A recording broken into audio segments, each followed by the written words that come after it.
नमस्कार दोस्तों। आज की कहानी है कफन।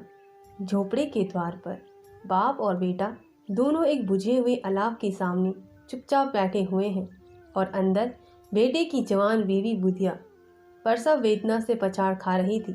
रह रहकर उसके मुंह से ऐसी दिल दहला देने वाली आवाज़ निकलती थी कि दोनों कलेजा थाम लेते थे। जाड़ों की रात थी। प्रकृति सन्नाटे में डूबी हुई, सारा गांव अंधकार में लय हो गया था। धीसू ने कहा, मालूम होता है बचेगी नहीं, सारा दिन दौड़ते ही गया, जा देख तो आ। माधव चिढ़कर बोला, मरना ही है तो जल्दी मर क्यों नहीं जाती, देख कर क्या करूं? तू बड़ा बेदर्द है बे। साल भर जिसके साथ सुख चैन से रहा, उसी के साथ इतनी बेवफाई। तो मुझसे तो उसका तड़पना और हाथ पांव पटकना नहीं देखा जाता। चमारों का कुनबा था और सारे गांव में बदनाम। दीसू एक दिन काम करता तो 3 दिन आराम। माधव इतना कामचोर था कि आधे घंटे काम करता तो घंटे भर चिलम पीता। उन्हें कहीं मजदूरी नहीं मिलती थी। घर में मुट्ठी भर भी अनाज मौजूद हो तो उसके लिए काम करने की कसम थी। जब 2-4 फांके हो जाते, दीसू पेड़ पर चढ़कर लकड़ियां तोड़ लाता और माधव बाजार में बेच आता। और जब तक वे पैसे रहते, दोनों इधर उधर मारे फिरते। जब फांके की नौबत आ जाती तो फिर लकड़ियां तोड़ते या मजदूरी तलाश करते। गांव में काम की कमी न थी। किसानों का गांव था। मेहनती आदमी के लिए 50 काम थे, मगर इन दोनों को लोग उसी वक्त बुलाते जब 2 आदमियों से एक का काम पाकर भी संतोष न कर लेने के सिवा और कोई चारा ना होता। विचित्र जीवन था इनका। घर में मिट्टी के 2-4 बर्तनों के सिवा कोई संपत्ति नहीं। फटे चीथड़ों से अपनी नग्नता को ढके हुए जिए जाते थे। संसार की चिंताओं से मुक्त, कर्ज से लदे हुए। गालियां भी खाते थे, मार भी खाते थे, मगर कोई भी गम नहीं। दीन इतने की वसूली की आशा ना रहने पर भी लोग इन्हें कुछ न कुछ कर्ज दे देते थे।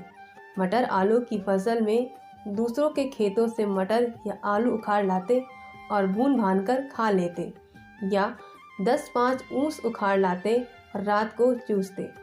घीसू ने आकाशवृत्ति से 60 साल की उम्र काट दी और माधव भी सपूत बेटे की तरह बाप के ही पद चिन्हों पर चल रहा था, बल्कि उसका नाम और भी उजागर कर रहा था।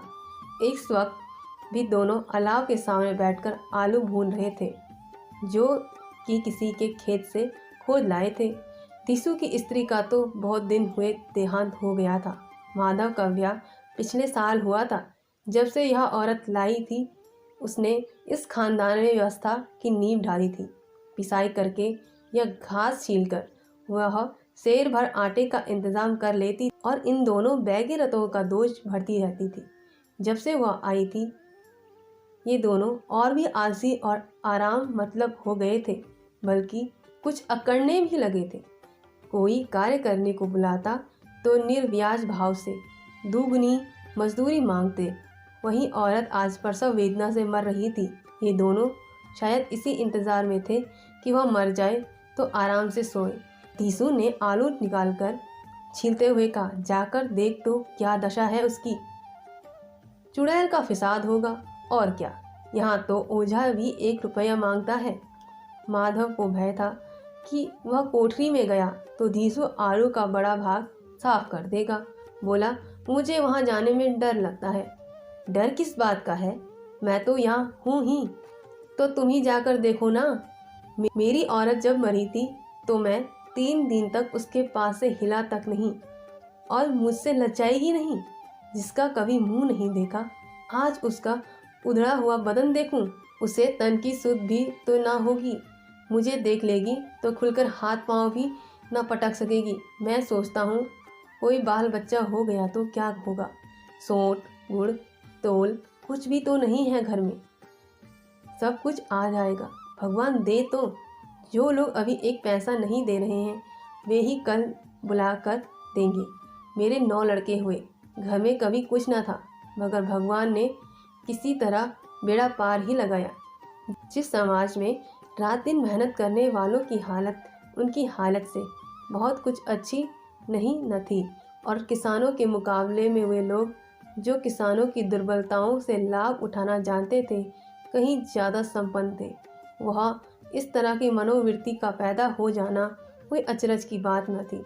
हम तो कहेंगे धीसू किसानों से कहीं ज़्यादा विचारवान था, जो किसानों के विचार शून्य समूह में शामिल होने के बदले बैठकबाजियों की 29 मंडली में जा मिला था। हाँ, उसमें यह शक्ति न थी कि बैठकबाजों के नियम और नीति का पालन करता। इसलिए जहाँ उसकी मंडली के और गांव के सरगना और मुखिया बने हुए थे, उस पर सारा गांव उंगलियां उठाता था। फिर भी उसे यह तकसीन तो थी कि अगर वह फटे हाल है तो कम से कम उसे किसानों की जैसी जी तोड़ मेहनत तो नहीं करनी पड़ती। उसकी सरलता और निरीहता से दूसरे लोग बेजा फायदा तो नहीं उठाते। दोनों आलू निकाल निकाल कर जलते जलते खाने लगे। कल से कुछ नहीं खाया, इतना सब्र न था कि उन्हें ठंडा हो जाने दें। कई बार दोनों की जबानें जल गई। छिल जाने पर आलू का भारी हिस्सा तो बहुत ज़्यादा गर्म न मालूम होता, लेकिन दांतों के तले पड़ते ही अंदर का हिस्सा जवान हलक और तालू को जला देता था। और उस अंगारे को मुंह में रखने से ज़्यादा खैरियत इसी में थी कि वह अंदर पहुंच जाए। उसे ठंडा करने के लिए काफ़ी सामान थे, इसलिए दोनों जल्द जल्द निगल जाते।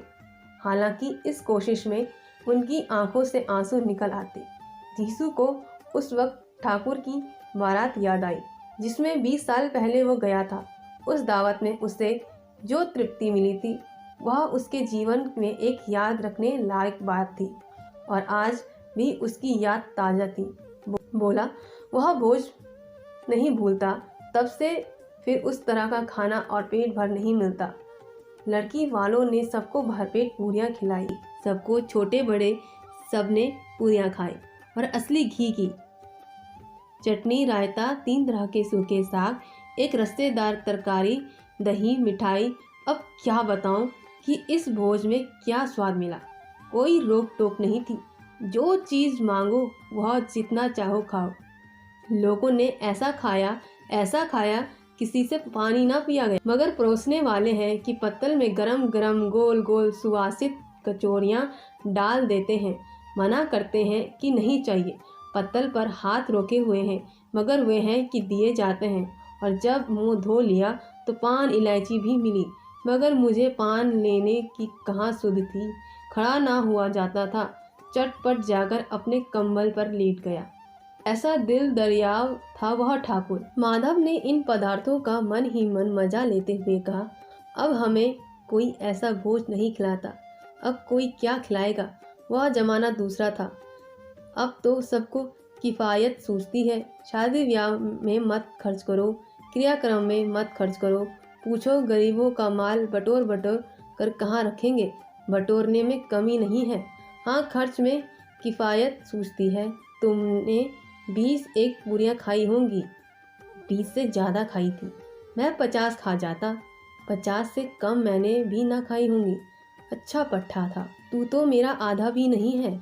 आलू खाकर दोनों ने पानी पिया, और वहीं अलाव के सामने अपनी धोतियाँ ओढ़कर पाँव पेट में डाले सो रहे, जैसे 2 बड़े बड़े अजगर गेंडुलियाँ मारे पड़े हों। और बुधिया अभी तक करा रही थी। सवेरे माधव ने कोठरी में जाकर देखा तो उसकी स्त्री ठंडी हो गई थी। उसके मुंह से मक्खियाँ भिनक रही थी। पथराई हुई आंखें ऊपर टंगी हुई थी। सारी देह धूल से लथपथ हो रही थी। उसके पेट में बच्चा मर गया था। माधव भागा हुआ धीसू के पास आया। फिर दोनों जोर जोर से हाय हाय करने लगे और छाती पीटने लगे। पड़ोस वालों ने यह रोना धोना सुना तो दौड़ते हुए आए और पुरानी मर्यादा के अनुसार इन अभागों को समझाने लगे। मगर ज़्यादा रोने पीटने का अवसर न था। कफन और लकड़ी की फिक्र करनी थी, पर घर में तो पैसा इस तरह गायब था कि जैसे चील के घोंसले में मांस। बाप बेटे रोते हुए गांव के जमींदार के पास गए। वह इन दोनों की सूरत से नफरत करते थे। कई बार इन्हें अपने हाथों से पीट चुके थे, चोरी करने के लिए, वादे पर काम पर ना आने के लिए। अच्छा, क्या है बे धुसवा, रोता क्यों है? अब तो तू कहीं दिखाई भी नहीं देता। मालूम होता है इस गांव में रहना नहीं चाहता। धीसू ने जमीन पर सिर रखकर आंखों में आंसू भरे और कहा, सरकार, बड़ी विपत्ति में हूँ। माधव की घरवाली रात को गुजर गई। रात भर तड़पती रही सरकार। हम दोनों उसके सिरहाने बैठे रहे। दवा दारू जो कुछ हो सका सब कुछ किया। मुद्दा वह हमें दगा दे गई। अब कोई एक रोटी देने वाला भी न रहा। मालिक तबाह हो गए। घर उजड़ गया। आपका गुलाम हूँ। आपके सिवा किसके द्वार पर जाऊँ? अब आपके सिवा कौन उसकी मिट्टी उठेगी? आपके सिवा किसके द्वार पर जाऊँ? जमींदार साहब दयालु थे, मगर धीसू पर दया करना काले कंबल पर रंग चढ़ना था। जी में तो आया, कह दे, चल दूर हो यहाँ से। यूँ तो बुलाने से भी नहीं आता। आज जब गरज पड़ी तो आकर खुशामद कर रहा है। हरामखोर कहीं का, बदमाश। लेकिन यह क्रोध या दंड का अवसर न था। जी में कुड़ते हुए 2 रुपये निकाल कर फेंक दिए, मगर सांत्वना का एक शब्द भी मुंह से ना निकला। उसी तरफ ताका भी नहीं, जैसे सिर का बोझ उतारा हो। जब जमींदार साहब ने 2 रुपये दिए तो गांव के बनिए महाजनों को इनकार करने का साहस कैसे होता। धीसू जमींदार के नाम का ढिंडोरा भी पीटना खूब जानता था। किसी ने 2 आने दिए, किसी ने 4 आने। 1 घंटे में धीसू के पास 5 रुपये की अच्छी रकम जमा हो गई। कहीं से अनाज मिल गया, कहीं से लकड़ी। और दोपहर को धीसू और माधव बाजार से कफन लाने चले। इधर लोग बांस काटने लगे। गांव की नरम दिल स्त्रियां आकर लाश को देखती थी और उसकी बेकसी पर 2 बूंद आंसू गिराकर चली जाती थी। कैसा बुरा रिवाज है, जिसे जीते जी तन ढकने का चिथड़ा भी ना मिला, उसे मरने पर कफन चाहिए। कफन लाश के साथ जल ही जाता है और क्या रखा रहता है। यही 5 रुपये पहले मिलते तो कुछ दवा दारू कर लेते। दोनों एक दूसरे की मन की बात ताड़ रहे थे। बाजार में इधर उधर घूमते रहे। कभी इस बाजार की दुकान पर गए, कभी उसकी दुकान पर। तरह तरह के कपड़े, रेशमी और सूती देखे, मगर कुछ जचा नहीं। यहाँ तक कि शाम हो गई। तब दोनों ने न जाने किस देवी प्रेरणा से एक मधुशाला के सामने जहाँ पहुँचे और जैसे किसी पूर्व निश्चित योजना से अंदर चले गए। वहाँ जाकर देर तक दोनों असमंजस में खड़े रहे। फिर धीसू ने गद्दी के सामने जाकर कहा, साहू जी, एक बोतल हमें भी देना। इसके बाद कुछ चिखोना आया। तली हुई मछलियाँ आईं और दोनों बरामदे में बैठकर शांतिपूर्वक पीने लगे। कई कुंजियाँ ताबड़ तोड़ पीने के बाद दोनों सरूर में आ गए। धीसू बोला, कफन लाने से क्या मिलता है? आखिर जल ही तो जाता, कुछ बहू के साथ तो ना जाता। माधव आसमान की तरफ देखते हुए बोला, मानो देवताओं को अपनी निष्पापता का साक्षी बना रहा हो। दुनिया का दस्तूर है। नहीं, लोग बामनों को 1000 रुपये क्यों देते हैं? कौन देखता है परलोक में मिलता है या नहीं। बड़े आदमियों के पास धन है, चाहे फूके। हमारे पास फूकने को क्या है? लेकिन लोगों को जवाब क्या दोगे? लोग पूछेंगे नहीं, कफन कहाँ है? धीसू हंसा, अबे कह देंगे रुपए कमर से खिसक गए, बहुत ढूंढे मिले नहीं। लोगों को विश्वास तो ना आएगा, लेकिन फिर वही रुपए देंगे। माधव भी हंसा इस अनपेक्षित सौभाग्य पर। बोला, बड़ी अच्छी थी बेचारी, मरी तो भी खूब खिला पिलाकर। अभी बोतल से ज़्यादा उड़ गई। धीसू ने 2 सेर पूरियाँ मंगाई, चटनी, अचार, कलेजियाँ। शराब खाने के सामने ही दुकान थी।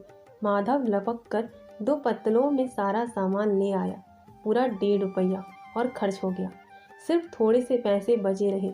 दोनों इस वक्त शांत से बैठकर पूरियाँ खा रहे थे, जैसे जंगल में कोई शेर अपना शिकार उड़ा रहा हो। न जवाबदेही का खौफ था, न बदनामी की फिक्र।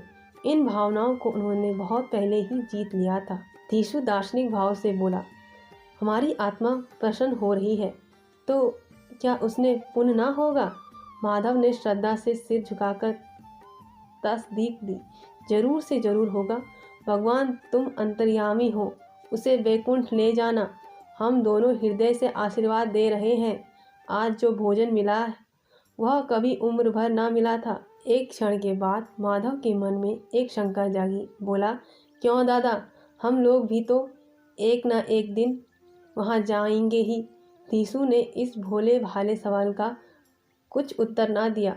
वह परलोक की बातें सोचकर इस आनंद में बाधा न डालना चाहता था जो वह हम लोगों से पूछे कि तुमने कफन क्यों नहीं दिया तो क्या कहेंगे? कहेंगे तुम्हारा सिर। पूछेगी तो ज़रूर तू तो जानता है कि उसे कफन ना मिलेगा तो मुझे ऐसा गधा समझता है। 60 साल क्या दुनिया में घास खोता रहा हूँ, उसको कफन मिलेगा और इससे बहुत अच्छा मिलेगा। माधव को विश्वास न आया। बोला, कौन देगा? रुपए तो तुमने चट कर दिए। वह तो तुमसे पूछेगी। उसकी मांग में सिंदूर तो मैंने ही डाला था। धीसू गर्म होकर बोला, मैं कहता हूँ उसे कफन मिलेगा, तू मानता क्यों नहीं? कौन देगा बताते क्यों नहीं? वही लोग देंगे जिन्होंने इस बार दिया। हाँ, अब की बार रुपए हमारे हाथ न आएंगे। ज्यों ज्यों अंधेरा बढ़ता था और सितारों की चमक तेज होती थी, मधुशाला की रौनक भी बढ़ती जाती थी। कोई गाता था, कोई डिंग मारता था, कोई अपने सगी के गले लिपट जाता था, कोई अपने दोस्त के मुंह में कुल्हड़ लगाई देता था। वहाँ के वातावरण में सुरूर था, हवा में नशा। कितने तो यहाँ आकर एक चिल्लू में मस्त हो जाते। शराब से ज़्यादा वहाँ की हवा उन पर नशा करती थी, जीवन की बाधाएं खींच लाती थी और कुछ देर के लिए वे भूल जाते थे कि वे जीते हैं या मरते हैं, या ना जीते हैं ना मरते हैं। और ये दोनों बाप बेटे अभी भी मज़ा ले लेकर चुस्कियाँ ले रहे थे। सबकी निगाहें इनकी ओर जमी हुई थी। दोनों कितने भाग्य के बली हैं। पूरी बोतल बीच में है। भरपेट खाकर माधव ने बची हुई पूरियां का पत्तल उठाकर एक भिखारी को दे दिया, जो खड़ा इनकी ओर भूखी आंखों से देख रहा था। और देने के गौरव, आनंद और उल्लास का उसने अपने जीवन में पहली बार अनुभव किया। दिसू ने कहा, ले जा, खूब खा और आशीर्वाद दे। जिसकी कमाई है वह तो मर गई, पर तेरा आशीर्वाद उसे ज़रूर पहुँचेगा। रोए रोए से आशीर्वाद दे, बड़ी गाढ़ी कमाई के पैसे हैं। माधव ने फिर आसमान की तरफ देखकर कहा, वह बैकुंठ जाएगी दादा, वह बैकुंठ की रानी बनेगी। धीसू खड़ा हो गया और जैसे उल्लास की लहरों में तैरता हुआ बोला, हाँ बेटा, बैकुंठ जाएगी। किसी को सताया नहीं, किसी को दबाया नहीं, मरते मरते हमारी ज़िंदगी को सबसे बड़ी लालसा पूरी कर गई। वह न बैकुंठ जाएगी तो क्या ये मोटे मोटे लोग जाएंगे जो गरीबों को दोनों हाथों से लूटते हैं और अपने पाप को धोने के लिए गंगा में नहाते हैं और मंदिरों में जल चढ़ाते हैं। श्रद्धालु का यह रंग तुरंत ही बदल गया। अस्थिरता नशे की खासियत है। दुख और निराशा का दौर हुआ। माधव बोला, मगर दादा, बेचारी ने जिंदगी में बड़ा दुख भोगा, कितना दुख झेलकर मरी। वहाँ आंखों पर हाथ रखकर रोने लगा और चीखे मार मार कर। धीसू ने समझाया, क्यों रोता है बेटा? खुश हो कि वह माया जाल से मुक्त हो गई, जंजाल से छूट गई। बड़ी भाग्यवान थी जो इतनी जल्द मोह माया के बंधन तोड़ दिए। और दोनों खड़े होकर गाने लगे, ठगनी क्यों नैना झमकावे ठगनी। पियक्कड़ों की आंखें इनकी ओर लगी हुई थी और ये दोनों अपने दिल में मस्त गाते जाते थे। फिर दोनों नाचने लगे, उछले भी, कूदे भी, गिरे भी, मटके भी, भाव भी बनाए, अभिनय भी किया और आखिरी नशे से बदमस्त होकर वहीं गिर पड़े। आशा है दोस्तों आपको यह मुंशी प्रेमचंद्र जी की कहानी पसंद आई हो। लाइक, शेयर, सब्सक्राइब ज़रूर कीजिएगा।